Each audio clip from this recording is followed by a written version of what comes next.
আগে ঘটনাটা যেখান থেকে উৎপত্তি সেখানে একটু যেতে চাই।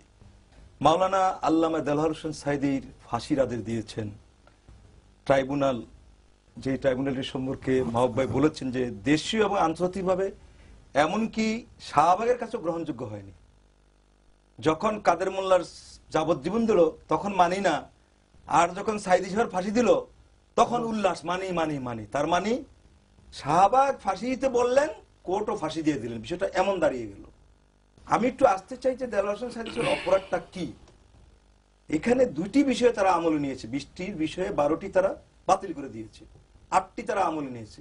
8টির মধ্যে 6টিতে তারা কোনো শাস্তি দেয়নি, 2টিতে তারা শাস্তি দিয়েছে। এখন এই 2টি ঘটনা কার দ্বারা সংঘটিত হয়েছে পরিষ্কার ভাষায় ওখানে আছে।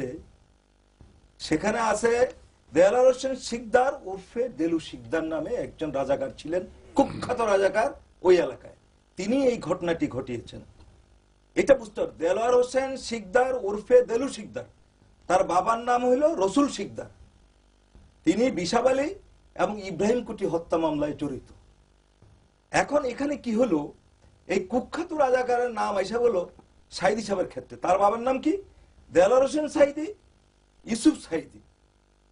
দেখেন এখানে কিন্তু নামের কোনো মিল নাই এবং ঘটনায়। শুধু এখানেই শেষ নয়, প্রসিকিউশন বললেন 1971 সালে যুদ্ধের পরে এই দেলোয়ার হোসেন সাঈদী ওই দেলু শিকদার তারা বলতেছেন, আবার বলতেছেন এই যে দেলু শিকদারকে দেলোয়ার হোসেন সাঈদী সাজিয়ে দিল, তারা দেলোয়ার হোসেন সাঈদীকে দেলু শিকদার বানিয়ে দিল, কিন্তু কোনো সাক্ষী প্রমাণ কিন্তু সেভাবে নেই। তারপরও আবার বলতেছেন প্রসিকিউশনই যে তিনি মুক্তিযুদ্ধের পরে গিয়ে আপনার যশোরের ছিলেন এবং যশোরের রওশন আলী বাড়িতে ছিলেন। এখন রওশন আলী বাড়িতে যে ছিলেন প্রসিকিউশন কিন্তু তারকে আবার সাক্ষী বানান নেয়।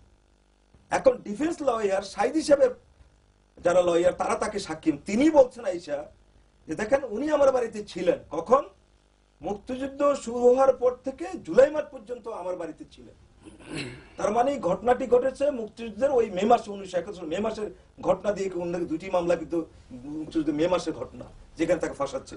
অথচ সেই লোকটি আইসা রওশন আলী সাহেব সাক্ষী দিলেন সাঈদী সাহেব আমার বাড়িতে ছিলেন জুলাই মাস পর্যন্ত, মুক্তিযুদ্ধ শুরু হওয়ার পর থেকে জুলাই মাস পর্যন্ত। এই সাক্ষীকে যদি আদালত আমলে নেয় গোটা মামলাটি কিন্তু এখানে শেষ। তাহলে একদিকে আপনি যে পয়েন্টগুলো উল্লেখ করেছেন এগুলো কি রায়ের কন্টেন্টের মধ্যে ছিল? অবশ্যই, ডেফিনেটলি এগুলি প্রসিকিউশন, আর এগুলি তো ডিফেন্স লয়াররা আর্গুমেন্ট করেছে। আমি আরো অনেক পয়েন্ট দিতে পারি আপনাকে, সেটা দিব আমি। তারপরে দেখেন আচ্ছা, আমি একটুখানি আপনি যেহেতু একটা আইনি